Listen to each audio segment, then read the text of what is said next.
हम हुकूमत की इस नाअहली की सख्त मजम्मत करते हैं और हम गहरे तशवीश का यहाँ इज़हार करते हैं।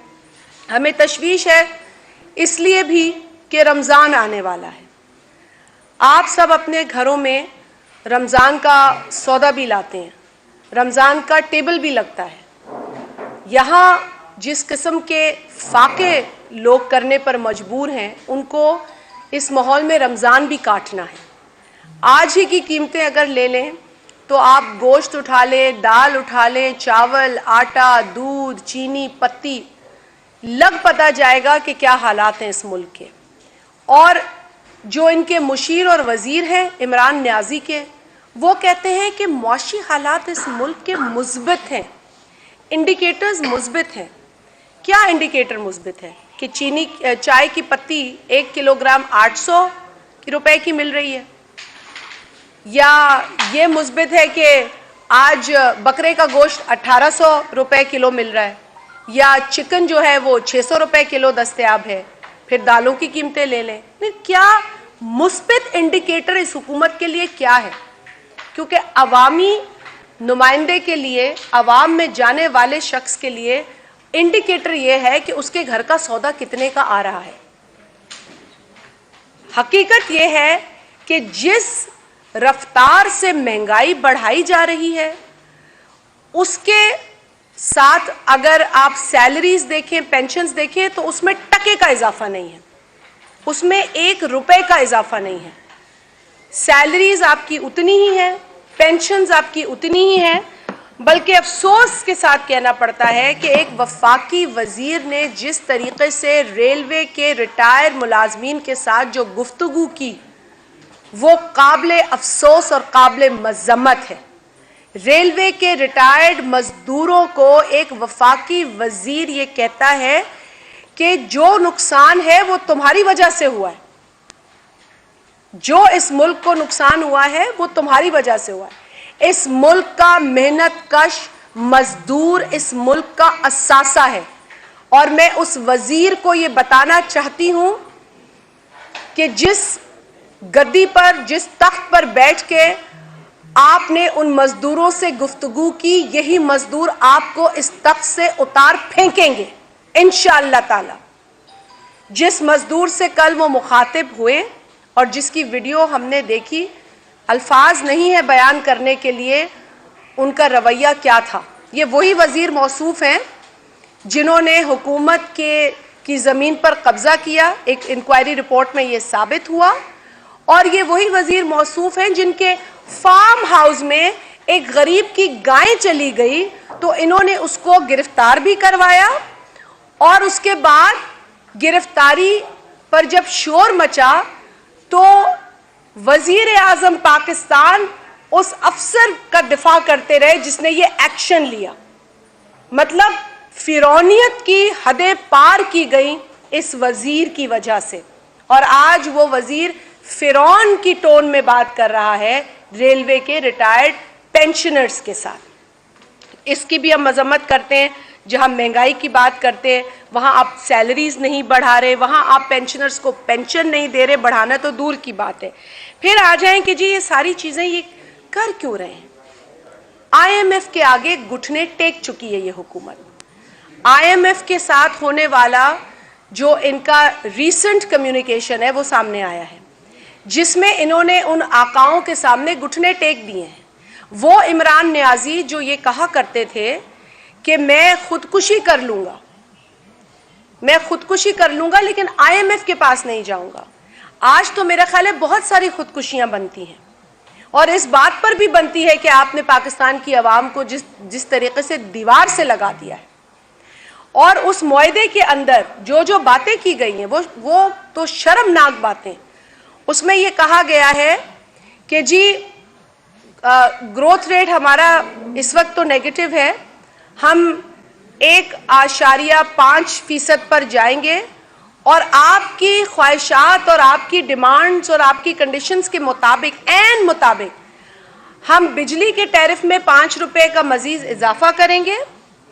हम उन तमाम शोबाजात में जहां हमने टैक्स को वेव किया यानी ख़त्म किया, जिसमें आपका हेल्थ सेक्टर आता है जिसमें आपके तालीम का मेडिसिन आती हैं, तालीम आती है और फूड आइटम्स आते हैं। यहाँ जो हमने वेव किया था, मतलब हटाए थे पुराने टैक्सेस, वो हम आपकी ख्वाहिश के ऐन मुताबिक लगा देंगे। तो ये कंडीशंस है। इसके अलावा हम 3% कहते हैं कि जीडीपी में टैक्सेस का इजाफा करेंगे। पहले ही टैक्सेस में बहुत ज़्यादा इजाफा है। आज भी एफबीआर को जो आईएमएफ की तरफ से हुक्म जारी हुआ है कि 27% आप बढ़ाए जाएं, जिसके नतीजे में शायद 570 अरब रुपए का मजीद बोझ टैक्सेस का आवाम पे पड़ेगा। तो ये 3% इंक्रीज इन कहा था कि ये पीटीआई नहीं है, पीटीआईएमएफ है। पीटीआईएमएफ का बजट है, पीटीआईएमएफ की इकोनॉमी है, मईशत है। और आज आईएमएफ की पॉलिसी को मनोअन तस्लीम करते हुए इस हुकूमत ने जिस तरीके से घुटने टेके हैं, हमें इस मुल्क के लिए बहुत बड़ा खतरा नजर आ रहा है। और इसके अलावा जो इन्होंने कानून साजी करने की कोशिश की है, जिसे काबीना ने मंजूरी भी दे दी है कि स्टेट बैंक ऑफ पाकिस्तान अब डायरेक्टली रिपोर्ट करेगा आईएमएफ को। पाकिस्तान पीपल्स पार्टी के चेयरमैन जनाब बिलावल भुट्टो जरदारी साहब ने इस पर आपसे खिताब भी किया, आपके साथ अपनी कंसर्न्स शेयर की। जिस तरीके से स्टेट बैंक को हवाले किया जाएगा आईएमएफ के उसके अंदर हुकूमत पाकिस्तान की नुमाइंदगी ख़त्म की जाएगी, जो फाइनेंस के शोबे से होती है, डिपार्टमेंट से होती है। इसके अलावा इनके टेन्योर को जो गवर्नर हैं बढ़ाया जाएगा और उसके बाद एक्सटेंशन का भी प्रोविजन रखा जाएगा। जो पॉलिसीज़ बनेंगी वो इंडिपेंडेंट पॉलिसीज़ होंगी, यानी कि हुकूमत पाकिस्तान का उसमें कोई रोल नहीं होगा। जो एक कुशन मिलता है हुकूमत को सैलरीज और पेंशन्स की पेमेंट के हवाले से, वो अब स्टेट बैंक की नहीं तरफ देख सकेंगे उस कुशन के लिए। और ऐसे बेशुमार प्रोविजंस इसमें डाले गए हैं जिससे कि टोटली स्टेट बैंक का ताल्लुक पाकिस्तान से ख़त्म हो जाएगा और वो डायरेक्ट एक झेली इदारा बन जाएगा आईएमएफ का। इसके अंदर जो एक बड़ी हैरत अंगेज बात है कि अकाउंटेबिलिटी से बरी ज़िम्मा, अकाउंटेबिलिटी से एग्जम्प्ट हो जाएगा स्टेट बैंक का गवर्नर, उसका डेप्यूटी, उसके बोर्ड ऑफ गवर्नर्स के जो अराकीन हैं। ना उनके ऊपर नैब को इंक्वायरी कर सकेगी, ना उनके ऊपर एफआईए को इंक्वायरी कर सकेगी, यानी कि उनको तक पूरा इस्तिस्ना हासिल होगा किसी भी किस्म की अकाउंटेबिलिटी से। तो ये पॉलिसी है पीटीआई की, ये विजन है पीटीआई का, क्योंकि विजन नहीं होता तो फिर काबीना इस कानूनी मुसव्वदे का अप्रूवल क्यों देती। लेकिन हमने इसकी मजम्मत करनी है, हमने इसकी मजम्मत आपके सामने भी कहा है हम करेंगे, पिछली प्रेस कॉन्फ्रेंसेस में भी कहा है, आगे भी हम पार्लियामेंट के फोरम पर और जिस फोरम पर भी हमने इस जंग को जारी रखना है, क्योंकि हम पाकिस्तान को इस नए खतरे में नहीं डाल सकते। साथ ही साथ मैं ये भी आप लोगों के साथ शेयर करना चाहूँगी कि एक रिपोर्ट है यूएनडीपी की, जो बड़ी तशवीशनाक रिपोर्ट है, जिसके मुताबिक ह्यूमन डेवलपमेंट रिपोर्ट कहती है कि जो गरीब और अमीर का जो एक गैप है वो पाकिस्तान में बढ़ता चला जा रहा है। जो इनइक्वालिटी है वो तबकाती बढ़ती चली जा रही है और इस पर हमें गहरी तशवीश है। और इस पर गहरी तशवीश हमें इसलिए भी है कि हुक्मरान टोपियां बदल बदल के फैसले कर रहे हैं, लेकिन फैसले अवाम दुश्मन हैं। जो मैंने आपसे कहा कि 18.70% वीकली इन्फ्लेशन है, वो भी साउथ एशिया में सबसे ऊपर है। मतलब हम साउथ एशिया में वाहिद वो मुल्क हैं जहां इन्फ्लेशन इतनी ज़्यादा है और अब तबकाती तफरीक भी बहुत ज़्यादा है। बकौल इंटरनेशनल इदारों के, यूएनडीपी के, जो ह्यूमन डेवलपमेंट पर फोकस करता है। ये बहुत ही अफसोसनाक चीज़ें हैं जिस पर पाकिस्तान पीपल्स पार्टी तशवीश का भी इजहार करती है और पॉलिसीज़ के हवाले से मजम्मत भी करती है। एफबीआर पर आ जाते हैं। एफबीआर का इन्होंने हालिया फिर से चेयरमैन तब्दील कर दिया, एक जूनियर अफसर को लगा दिया। 22 ग्रेड की पोस्ट पर 21 ग्रेड के अफसर को लगाने का मकसद क्या था? सीनियर ग्रेड ऑफिसर्स को इग्नोर करने का जवाब क्या था? वहाँ पर एक सीमा शकील नामी खातून भी हैं 22 ग्रेड की अफसर, शायद वो भी काबिल नहीं थीं। ख़वातीन के हवाले से तो वैसे ही वज़ीर आज़म के जो तासुरात हैं वो खासे तशवीशनाक हैं। हालिया बयान में उन्होंने जिस तरीक़े से पाकिस्तान में बढ़ते हुए रेप केसेस को जोड़ा फहाशी और लिबास से, वो बहुत अफसोसनाक था। हमने इसकी मज़म्मत की भी है और आज फिर करते हैं। इमरान नियाज़ी ने जिस सोच का इजहार किया है हालिया दिनों में रेप केसेस के हवाले से, वो बहुत ही ज़्यादा अफसोसनाक और काबिल मज़म्मत है। न सिर्फ पाकिस्तान के अंदर रेप विक्टिम्स और उनके ख़ानदानों की दिल आज़ारी हुई है, बल्कि पाकिस्तान के अंदर हर जी शऊर और हर सोच रखने वाले शख्स को बहुत बुरी लगी है ये बात, हमें ठेस पहुंची है। और इसके बाद जो इंटरनेशनल लेवल पे हमारी रुसवाई हुई है, हमारे सिलेक्टेड वज़ीर आज़म तो हैं ही, वो तो रुसवाई अलग है ही अपनी जगह, बट उनके बयान को लेकर हर इंटरनेशनल जरीदे ने लिखा है, टेलीविज़न चैनल्स ने रिपोर्ट किया है और पाकिस्तान को बहुत रुसवाई हुई है, जिसकी हम मज़म्मत करते हैं। और हम इमरान नियाज़ी से और उनकी हुकूमत से ये मुतालबा करते हैं कि फ़ौरी तौर पर इस बयान पर माफ़ी मांगी जाए, पूरी कौम से माफ़ी मांगी जाए, रेप विक्टिम से माफ़ी मांगी जाए, उन ख़ानदानों से माफ़ी मांगी जाए जिनके मासूम बच्चों को रेप किया जाता है। कोई बच्ची 3 साल की है, कोई बच्चा 4 साल का है, और अगर ये कह दिया जाए कि ये फहाशी की वजह से है या लिबास की वजह से है, तो इससे ज़्यादा घिनौनी सोच हो नहीं सकती। तो ये तो इनके तासुरात हैं पाकिस्तान में बैठे हुक्मरानों के, जिस पर हमें निहायत अफसोस है। इसके अलावा मैं ये भी आप लोगों के सामने रखना चाहूँगी कि पाकिस्तान पीपल्स पार्टी जो स्टूडेंट्स के साथ ज़्यादती हो रही है उसकी सख्त मज़म्मत करती है।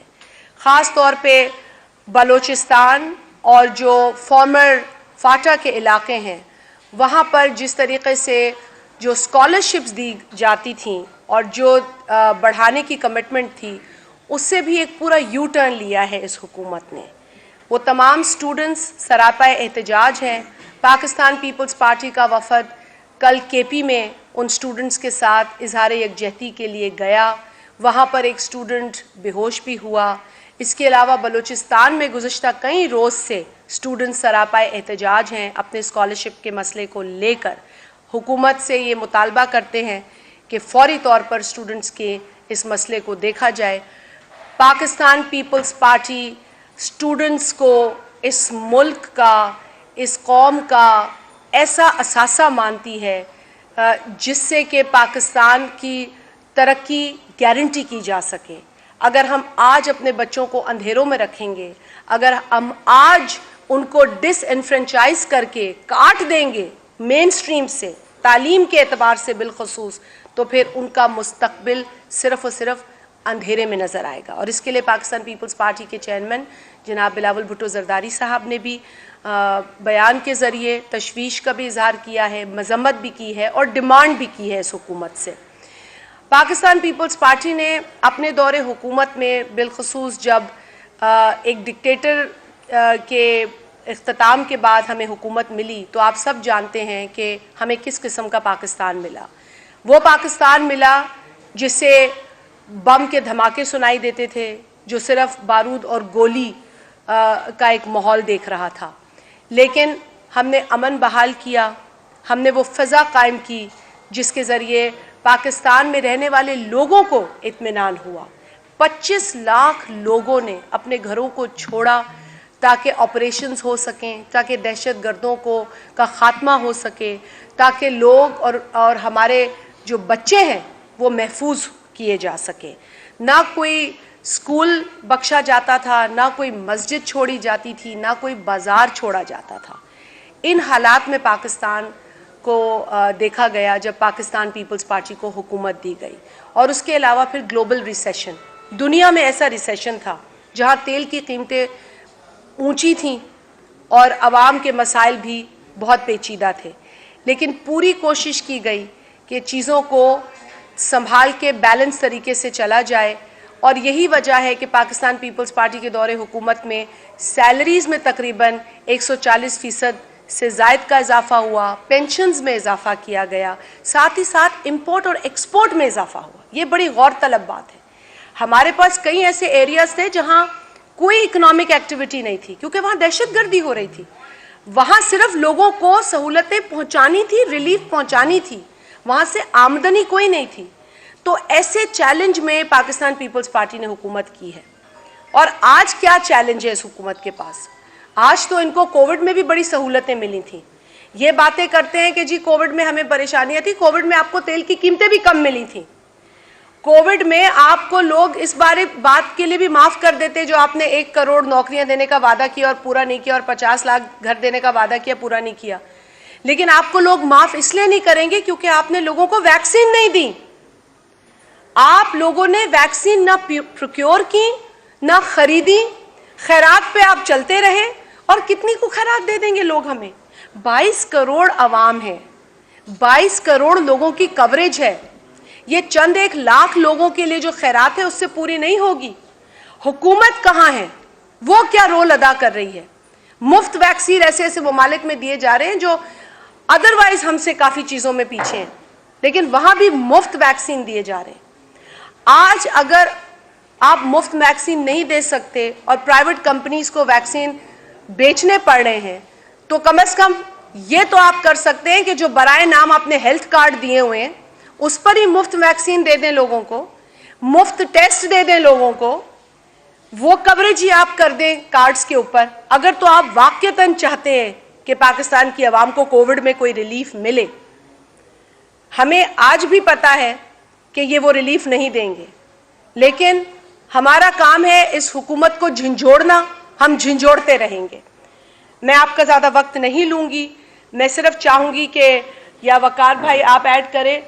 हमारे साथ तैमूर और शहरियार 2 नौजवान हैं। तैमूर सिर्फ इस मसले पे बलूचिस्तान और जो फाटा के स्टूडेंट्स का मसला है, तैमूर आप इसमें ऐड करें एंड फिर हम सवालात की तरफ चले जाएं। बहुत शुक्रिया। बिस्मिल्लाहिर्रहमानिर्रहीम। मैं आपका बहुत मशहूर हूँ मैडम शादिया मरी साहिबा, बिलखुसूस हमारे चेयरमैन बिलाल भुट्टो ज़रदारी साहब का, जिन्होंने हर प्लेटफॉर्म पे नौजवानों की, शागिर्दों की रहनुमाई की, उनका केस उठाया हर फोरम पे।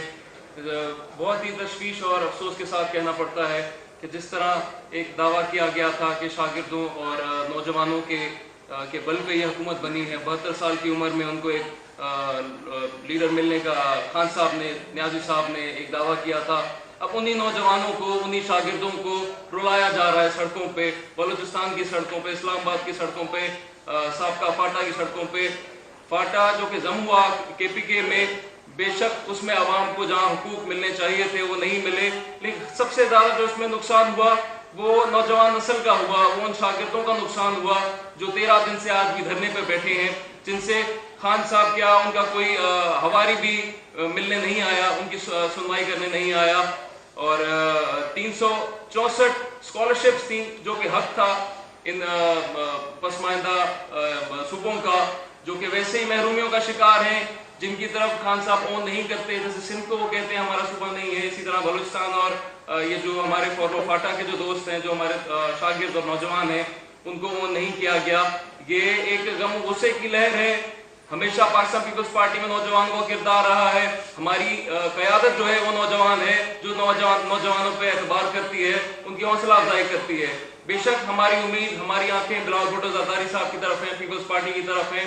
हमारे साथ सपाफ के इंफॉर्मेशन सेक्रेटरी शहरियार भगत साहब बैठे हैं। शागिर्दों में, नौजवानों में एक तशवीश की लहर है। ये लहर अगर इस्लामाबाद की तरफ बढ़ेगी तो बेशक उनको नुकसान होगा, जो अपने आप को फिरौन समझते हैं। वक्त की फिरौनियत कायम नहीं रहती है। मैं आपका शुक्रगुजार हूँ। थैंक यू, बहुत शुक्रिया तैमूर। तो ये जज्बात आपके साथ शेयर किए, अब सवालात लेंगे आपसे।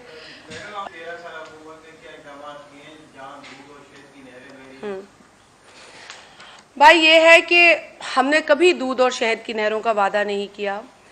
हमारे वादे बड़े सादे रहे हैं और सबसे बड़ा वादा जो है वो इंसान की जो इंटेग्रिटी है उसको बहाल करना और मजबूत करना। बतदरीज पाकिस्तान के अंदर डिक्टेटरशिप ने लोगों की जो उनकी इंटेग्रिटी है या उनका एतमाद है सिस्टम के ऊपर, उसको कमज़ोर किया। पाकिस्तान पीपल्स पार्टी ने उस एतमाद को बहाल किया, मजबूत किया। बिल्कुल पाकिस्तान पीपल्स पार्टी ने लोगों के साथ वो वादे किए जो हकीकत पसंद और हकीकत से जुड़े हुए वादे थे।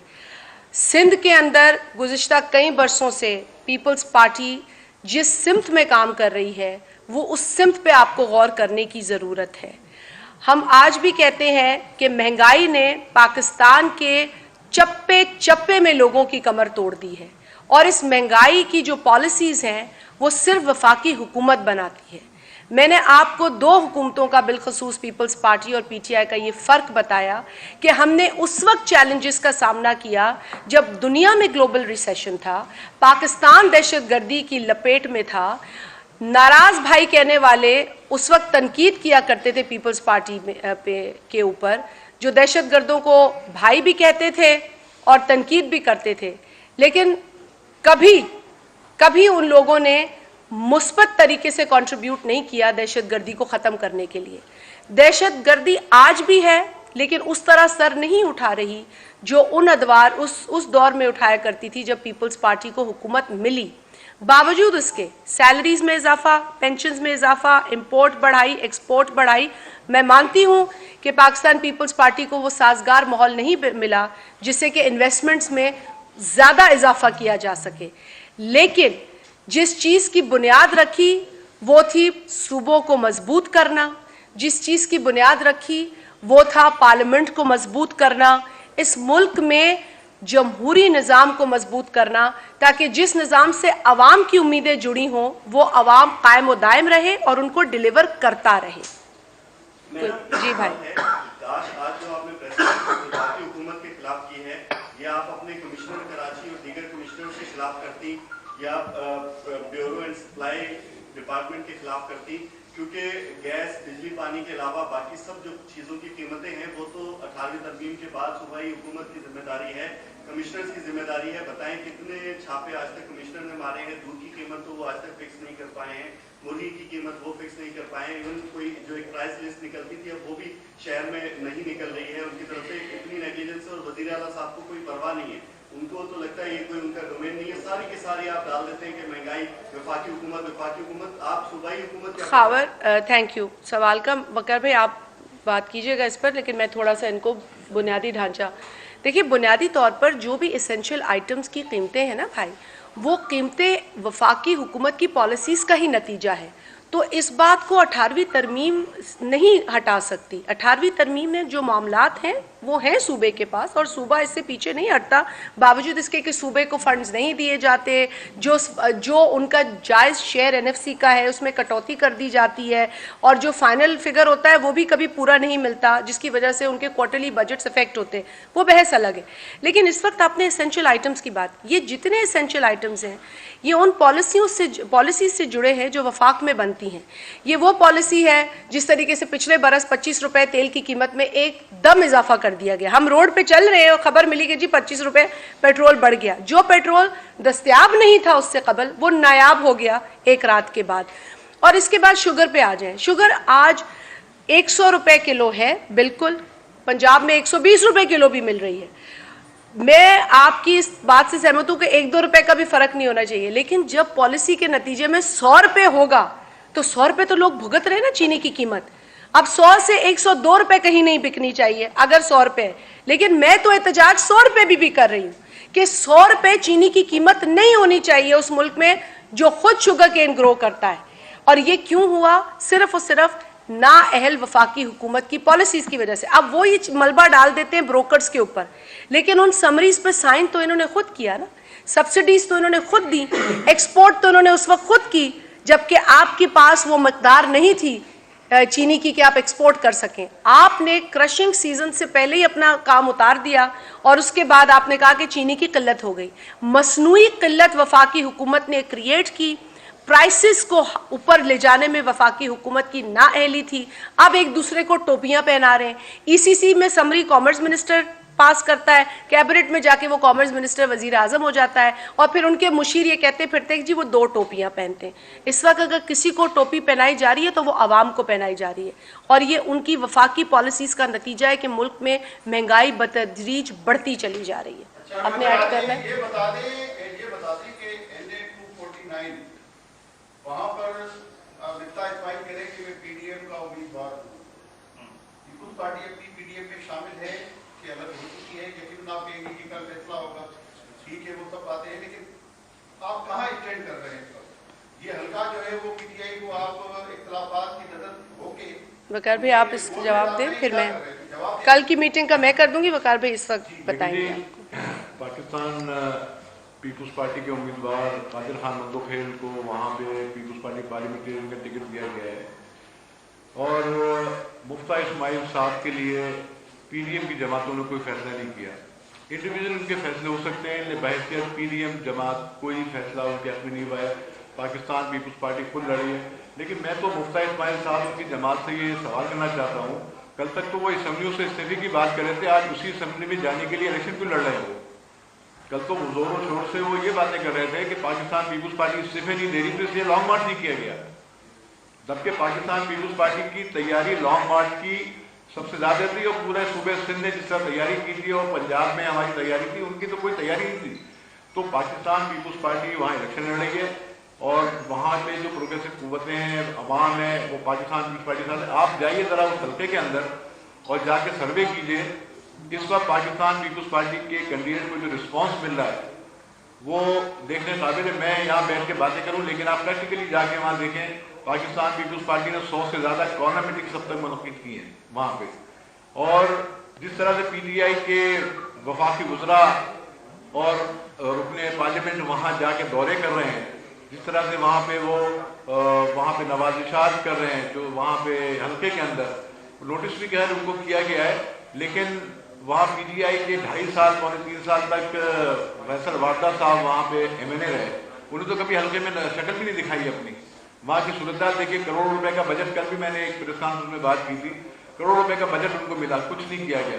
लेकिन मैं आपके असल सवाल का जवाब दूँ कि मुफ्ता इस्माइल साहब PDM के उम्मीदवार नहीं है, वो मुस्लिम लीग नून के उम्मीदवार जरूर हो सकते हैं, कोई जमातों ने ज़ाती तौर पर फैसले किए होंगे, लेकिन PDM की सत्ता में सरदाई इजलास में उनके उम्मीदवार के तौर पर कोई फैसला नहीं हुआ। पाकिस्तान पीपुल्स पार्टी खुद वहाँ इलेक्शन लड़ रही है, और इंशाल्लाह हम भरपूर तरीके से वहाँ मेहनत कर रहे हैं, कोशिश कर रहे हैं, और कामयाब भी होंगे। मैडम, मेरा सवाल आपसे, आपने इन्फ्लेशन से आज की प्रेस कॉन्फ्रेंस का जो है वो आगाज किया है, हमने मान लिया कि जो विफाकी पॉलिसीज हैं उसके तहत महंगाई जो है उसमें इजाफा हुआ है, इस वक्त चीनी 100 रुपए से ऊपर है, पर मैडम ये जो नोटिफिकेशन निकाला जाता है सिंध हुकूमत की जानिब से, कमिश्नर ऑफिस से, कम उसका तो लाज रखा जाए ना। 94 रुपए लीटर उसके अंदर दूध है, 120, 30, 40 जिसका जैसे मर्जी आ रहा है वो वैसे बेच रहा है।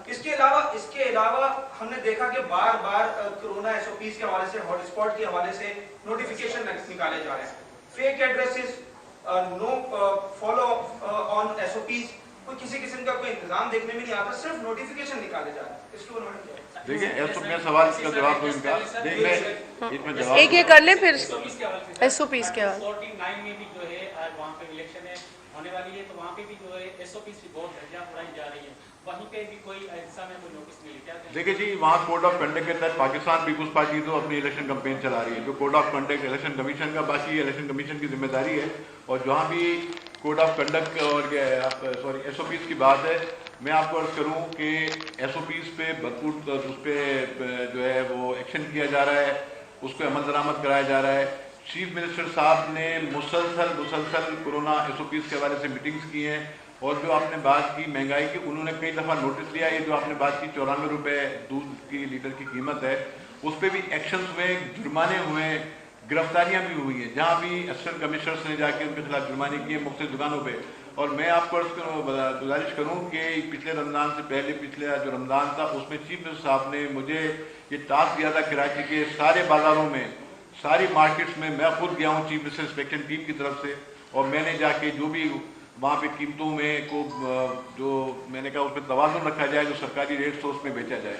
लेकिन ये चीज़ें मौजूद हैं, हम भरपूर कोशिश करते हैं, और हमारी हुकूमत की ये कोशिश होती है, जैसे शादी मरी साहबा ने कहा, और चीफ मिनिस्टर साहब इस पे डे टू डे इस पे नज़र भी रखते हैं, इस पे इंतजामिया से मीटिंग भी करते हैं, लेकिन दूध की कीमतें बिल्कुल ज़्यादा कीमतों पे बेचा जा रहा है। उस पर इंशाल्लाह एक्शन उस पर नजर 50 लाख रखिए। लीटर कंजम्पशन है, 50 लाख लीटर कंजम्पशन है कराची में। जी उस पे 20 रुपए रोजाना किसी ना किसी तरीके से बढ़ा दिए जाते हैं। जी उस पर बिल्कुल नजर है, और इंशाल्लाह ये जो ये महंगा दूध बेच रहे हैं उन पे एक्शन भी हुआ है, और मजीद हम इस पे जहाँ जो होगा एक्शन भी करेंगे। शाहजहां भाई साहब, अभी बात आपने की चेयरमैन एफबीआर हिना का पौधा, के ओहदे पर जो इसके 22 बारे में। ग्रेड का ओहदा होता है, वहाँ पर जूनियर अफसर को, एक चहीते अफसर को लगा दिया गया है। इससे एक इंतजामी गवर्नेंस, एक बेड गवर्नेंस की एक मिसाल होगी। जाहिर है 22वें ग्रेड के अफसर भी मौजूद है। दूसरा, पीआईए के जो मुलाजमीन हैं उनको इस्लामाबाद शिफ्ट किया जा रहा है, और पीआईए का एक हेड ऑफिस एक मुल्क फिर कराची से इस्लामाबाद, जो कि कराची मुल्क की फाइनेंशियल हब है, इस पर आप क्या कहेंगे? इन फैसलों को भी देखिए, बदतरीन गवर्नेंस की तो इन्होंने रिकॉर्ड तोड़ दिए, क्योंकि ये पे दर पे ऑर्डिनेंसेस ला रहे हैं।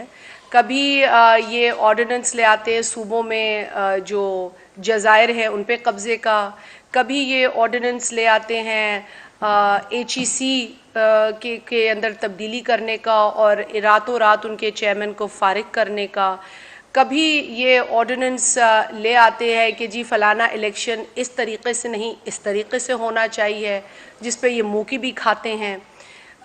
कभी ये ऑर्डिनेंस ले आते हैं कि 700 अरब रुपए के टैक्सेस लगाए जाएंगे लोगों के ऊपर फलानी मद में टैक्सेस में इजाफा करके, जो कि खालिसतन पार्लियामेंट का काम है। पाकिस्तान के आइन के मुताबिक ये चीज़ें पार्लियामेंट के अंदर होनी है, जो टैक्स रिलेटेड चीज़ें हैं, जो मनी बिल है, लेकिन उसको भी ये ढिठाई के साथ मुसल्लत करते हैं एक ऑर्डिनेंस के ज़रिए। और ये दुरुस्त बात है कि जो अब ये 3% इजाफा GDP के अंदर टैक्सेस में करेंगे, वो भी ऑर्डिनेंस के ज़रिए। इनसे अब कोई बईद नहीं है, इनसे अब कोई उम्मीद नहीं है हमें, और इसीलिए हम कहते हैं कि ये हुकूमत सिर्फ़ और सिर्फ ख़तरा है पाकिस्तान के लिए। ये हुकूमत सिर्फ़ और सिर्फ तबाह करने आई है पाकिस्तान को, और खुदा न ख्वास्ता उस नहज तक हमें नहीं पहुंचने देना इस मुल्क को जहां से वापसी ना हो। इसीलिए हम यही कोशिश करते हैं कि इनको रोज़ इनकी पॉलिसीज़ पर बात करें, इनको एक्सपोज करें, इनके ख़िलाफ़ जो बन पड़ता है करें, ताकि ये घर जाएं और आवाम को सुकून मिले। FBR में जिस तरीक़े से आपने पॉइंट किया, PIA के अंदर जो कुछ हो रहा है, बल्कि आपके तवस्सुत से ये भी मैं बताऊं कि PIA में जो ग्रेड 1 से लेके ग्रेड 4 के ऑफिसर्स हैं, जो मुलाजमीन हैं, उनकी तनख्वाहों में पिछले कई बरसों से इजाफा नहीं हुआ, और जो इनके CEO हैं उन्होंने अपने अलाउंसेस में 3 गुना इजाफा कर दिया है, 3 गुना इजाफा कर दिया है। तो इससे ज़्यादा बेशर्मी की कोई हद हो सकती है कि वो मुलाजमीन 2012-13 से उनके पास 1 रुपया नहीं बढ़ा उनकी तनख्वाहों में, और इस शख्स ने पिछले बरस ही अपने अलाउंसेस में इतना इजाफा किया है। तो इससे ज़्यादा ये UNDP जिस तरह की रिपोर्ट्स दे रही है ह्यूमन डेवलपमेंट पर, वो यही चीज़ें हैं कि एक तबका जिसके पास 1 रुपया नहीं बढ़ा, और एक वो अफसर जो एयर कंडीशन कमरों में बैठता है, सिर्फ उसका काम क्या है जहाज़ों में इधर से उधर जाना, वो गाड़ी भी शायद ना इस्तेमाल करता, और उसके अलाउंसेस में इतना इजाफा, ये ज्यादती है। इन चीज़ों पर वाक़तन मैं समझती हूँ कि ना सिर्फ इस हुकूमत को शर्म आनी चाहिए, बल्कि फौरी तौर पर अगर इस प्रेस कॉन्फ्रेंस में कोई है हुकूमत के अंदर सुनने वाला, अव्वल तो पता नहीं किसने कौन सी टोपी पहनी, हमें ये नहीं पता, लेकिन अगर कोई है सुनने वाला तो उसको ये PIA के लोगों की दाद रसी सुननी चाहिए, उनकी तकलीफ़ें देखनी चाहिए, और इस साथ में जो स्टील मिल के लोगों के साथ ज्यादती जुल्म हो रहा है वो देखना चाहिए। भाई आपका सवाल है फिर अरबाब चाहिए। देखिए भाई, इसमें कुछ ख़बरें गर्दिश कर रही थी जहांगीर तरीन के हवाले से। इस वक्त तो जहांगीर तरीन के हवाले से अपनी जो हुकूमती कार्रवाई है वो चल रही है। अब ये हुकूमती कार्रवाई अगर एहतसाब की बुनियाद पर होती तो फिर तो हमें बहुत सारी चीज़ों में एहतसाब नज़र आता। हमें अकबर बाबर के हवाले से भी जो इंसाफ की उम्मीद लगा के बैठे हैं कई बरसों से, वो नज़र आती फॉरेन फंडिंग केसेस में, या ख़ुद PTI बता देती, ये तो कह चुकी है ना कि जी हम नहीं थे, 2 एजेंट थे। अब वो 2 एजेंट किसका काम कर रहे थे, वो जो सारी फॉरेन फंडिंग हो रही थी। इसके अलावा BRT का मामला है जो महज मेरा ख्याल है 22 अरब से शुरू हुआ था प्रोजेक्ट, आज 150 अरब से तजावुज़ कर गया है। इसके अलावा बहुत सारे ऐसे मालम जब्बा का केस है, ऐसे बहुत सारे केसेस हैं। तो एहतसाब अगर ये होता तो बहुत और फिर पेट्रोल स्कैंडल सिर्फ नदीम बाबर को हटा देने से मसले हल हो गए? उसके पीछे कौन लोग हैं, फैसले किसने किए, समरीज पे साइन किसने किए? जो हिंदुस्तान को आप शुगर और कॉटन जहां से ले रहे थे, उस इसी समरी पे साइन किसने किया? ये आप कभी कह देते हैं कॉमर्स मिनिस्टर की गलती थी, तो वजीर आजम ने, तो वजीर आजम ही तो कॉमर्स मिनिस्टर थे भाई। समरी पे साइन भी तो आप ही ने किया, कश्मीर का सौदा आपने किया, और आज आप पाकिस्तान का सौदा कर रहे हैं IMF के साथ। जी अरबाब साहब, ये पूरी दुनिया जानती है कि IMF आलमी जो है माफिया का सबसे बड़ा एक इदारा है, और हमारे वजीर आजम कह रहे हैं कि उन्होंने माफिया पर हाथ डाला है। देखिए, अगर हम वजीर आजम की बातों को सीरियस लें तो मेरा ख्याल है कि आधी कौम जो है वो उसका हार्ट फेल हो जाए, क्योंकि ये कैफियत है इस शख्स की ज़हनी। तो इसको अब लोग भी मेरा ख्याल है कि 10 मरतबा सोचते हैं जब ये कोई बयान देता है कि इस बयान में क्या सदाकत है। जो शख्स ये कहता हो कि रात को पौधों में से ऑक्सीजन निकलता है, ये तो एक तालिब इल्म की एलिमेंट्री नॉलेज है कि कार्बन डाइऑक्साइड निकलता है भाई, ऑक्सीजन नहीं निकलता रात को पौधों में से। इस शख्स ने ये तक कहा है, इसी वजह से इसको क्लाइमेट की जो कॉन्फ्रेंस थी वहाँ नहीं बुलाया गया, क्योंकि इनको ये नहीं पता कि पौधों में से रात को ऑक्सीजन नहीं निकलता मेरे भाई, नहीं निकलता। इनको ये नहीं पता कि साल में 12 सीजन नहीं होते, 12 महीने होते, और इनको ये नहीं पता कि जर्मनी और जापान के बॉर्डर नहीं मिलते। तो कोई तो वजह होगी ना जो आपको नहीं बुलाते इंटरनेशनल फोरम्स पे। हालांकि हमें दुख होता है जब पाकिस्तान की नुमाइंदगी नहीं हो वहां पे, लेकिन एक तरह से अच्छा ही है वहां तजलील होने से, उससे बच जाते हैं हम लोग। बहुत शुक्रिया आप लोगों का, बहुत शुक्रिया।